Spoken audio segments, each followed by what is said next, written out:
Wow, wow. Angela, let me just say, I love, love, love your treatment on that one, of course, Rapture. But it's Angela Stewart singing Rapture. What made you choose that particular track to cover? The words, and the song. Just loving to hear the original version, Anita Baker, and I always hear a reggae sound to it, a catchy beat to it. So that was one of the songs that my brother and I, Owen Stewart, he's the person behind all. He played all the tracks. He's doing background vocals. We two were alone in the studio, and that's how good he is. He plays the drum, he plays the keyboard, he plays the guitar, and we all put it together. And I think it was a really good flavor. It has a good flavor. Absolutely, because I would never, ever have thought of Anita Baker's Rapture getting a reggae treatment. But I want to say the vocals on that also, Angela, were pretty amazing because Anita Baker did such a great job. But that, to me, stands up to what she has done. I want to ask you, you cover a lot of songs. Which do you prefer doing in terms of, no, I'm not going to say creatively. Yeah. To satisfy your creative spirit, which one satisfies your creative spirit? Writing your own new lyrics or covering something that someone has already done? I think your own expression, should be the number one expression, but maybe at the time, to writing, some people are writers, some people are singers. A few songs I've written, it's very good, but covering a song like Rapture, it's the words are so great, that I found it very, what should I say, inspiring. But spiritually, I think if I write a song from my heart, my soul, that should be the better song for me to sing then. But as I said, it all depends on the mood, the time, and the song that I choose to cover. Absolutely. But I want to say, with the Rapture, I think of the tracks I have from you, Angela, that's the track that really moved me. I want to give you, and the time, I don't know where the time is running to, because it's already 8:30, and it's like we are just getting comfortable in this conversation. I seem to have figured out how to do it so that I don't get too much feedback and that you can hear me, and also that the Conduit listeners can hear too. But I got to play this track here, and I'll tell you a little story after I play the track. All right, Angela? So take a listen to this track that's coming up.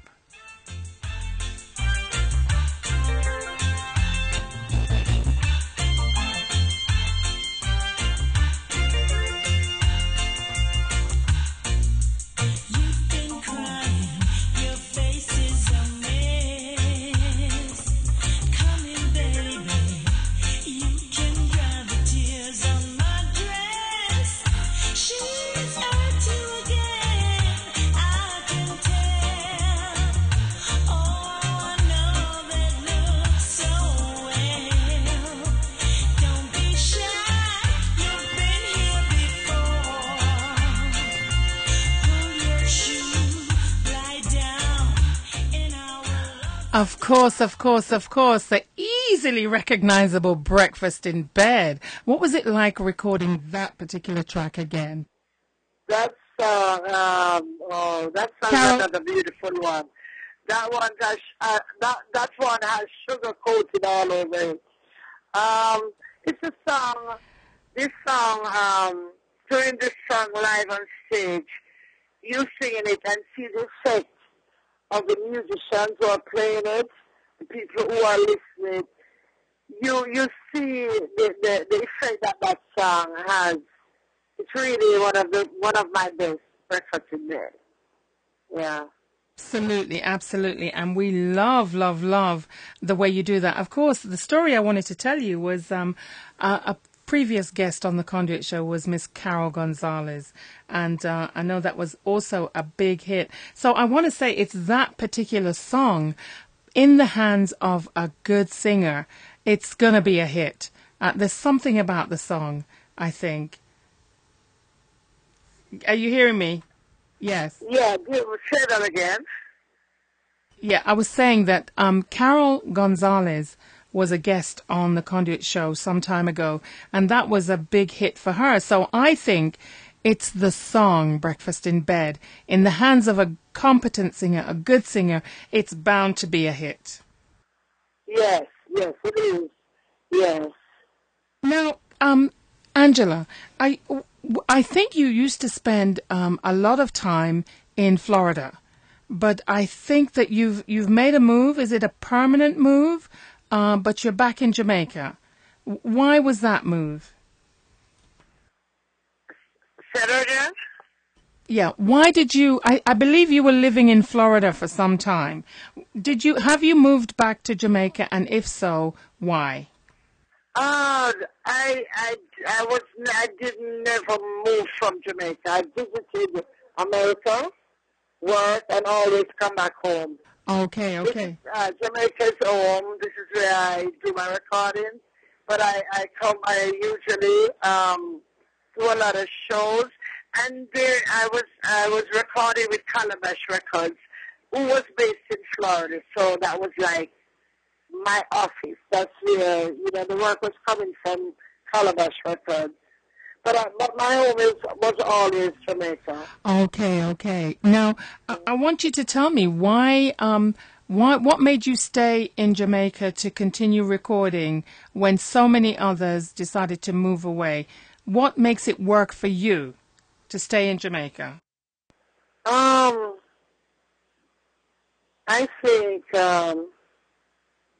think you can only be queen and kings in your own land. For me, coming back, I think there was more respect there. Staying in Florida for a while, having your songs and you doing shows just between Fort Lauderdale and Miami. Fort Lauderdale and Miami, I think the people, they're so used to you, they don't enjoy much of you as if when you leave and come back. It's just like you're fresh again, and it's all over again. But whenever you are stuck right in one spot, I think it starts with you. Absolutely, as my grandmother would say, too much of one thing, good for nothing. Yeah, right. Yes, that was what was happening. I've been getting all these plays, all these shows, Miami, Fort Lauderdale, Miami, and then you can realize a lot of people is getting bored. People may be getting bored. So I think it's a time to shuffle the deck sometimes and, come Absolutely. So, again. Angela, I want to ask you, any chance of a New York appearance anytime soon? Yes, I'm working on that. So you can listen. I'm working on that. Getting some good bookings, and getting my work permit together. I'll be back on the road. I'll be in America soon. Yes, because I know that there shouldn't be any problems with you getting a work permit. So we're really, really looking forward to seeing Angella Stewart in concert very, very soon. I want to just drop a couple more tracks, Angela, before I let you go, or unless you can talk with me a little bit longer, that would be good too. Can you stay a little bit longer with me? Okay, I'm all right. Okay, good. All right, because I want to play. You got so many tracks that I could play, and of course, I want to say thank you to your publicist, who was very, very professional in ensuring that I got your music, that I got your bio, and he followed up with me. He's one of the few people who followed up with me to confirm that we were going to have this conversation today. So I want to say big up also to the man, of course, let me see. I know I'm going to say his name wrong now. Lord of mercy. All right, we'll come back to that in a second. But I want to go to some music from you. And it was, of course, Jamal. Thank you so much, Jamal, who is Jawai's Jalife. I keep saying Jawai's. I keep mixing up Jawai's and Jalife, who is the son of Jalife, who is also one of the people who first produced Angella Stewart. So it's just, is it coincidence? No, it's divine intervention. That's what I like to say, Angela. Do you agree with me? Divine intervention? Yes, it is. Yes, yes. Yes, yes, we're not gonna talk about coincidence, okay? Nothing is a coincidence. That's what I've come to realize. Okay. All right. So let me track and play this one. Of course, let me hear how you put your spin on this.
Now, I know, Angela, that sounds like an original composition. Tell me it is.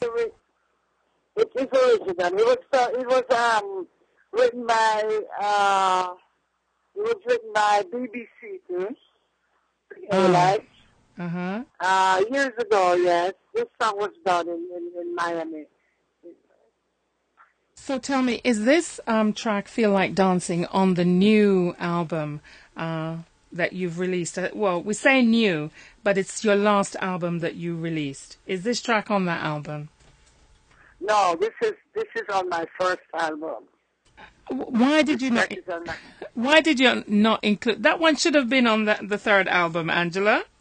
Well, but that song was long way before. You know, we even planned for the second one. This was one of my first set of songs. And you can hear that very, very young Angella Stewart. But I want to tell you that your voice, how do you maintain your voice over a period of time of performing and to make it fresh, to make it, so pleasant to listen to? What do you do to maintain that voice? People always say, even when I talk different from I say they wonder how I maintain and have this voice. But I think when you are born to sing, if you're born with that voice, you're just born with that voice. That's my opinion. Yes, I could build on it, but for doing something specially, nothing special. But I believe in doing a lot of exercise. It does a lot with your breathing. Helps you to sing better and clearer. But the voice, in terms of my voice, I can't remember doing anything special. I think I was just born with it. Oh, and you see, that's just a natural God-given talent. I read also in your bio that you're teaching music too. Tell me a little bit more about that, Angela. Tell me about you teaching music. Tell me about that. Teaching. I hear that you're teaching music too. Tell me about that.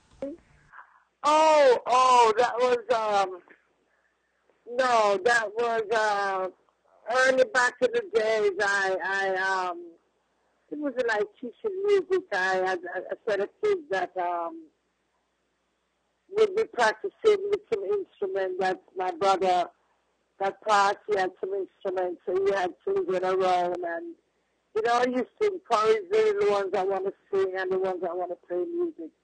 But it wasn't anything that was really, Okay, okay. big. Yes, yes, yeah. All right. Well, you know what? I'm gonna actually speak to you off air, or speak to Jamal off air, because the guest that was on the Conduit show just before you came on is actually someone that I'm launching a campaign to help her school, and the school is called Padmore Primary School, and they're in rural St. Andrew. So I'm going to be reaching out to Jamal because I'm calling on all of my Conduit friends, and once you've been a guest on the Conduit show, you are a Conduit friend. So I'm going to be reaching out to Jamal. I have a proposal that I want to put to you, but I'm not going to put it to you on the air right now because I don't want to embarrass you. I don't want to embarrass you. Okay. But all right. This particular track is wow. This track that I'm going to play. I think I'm going to make this the last track I'm going to play, and it's so fitting because the original song is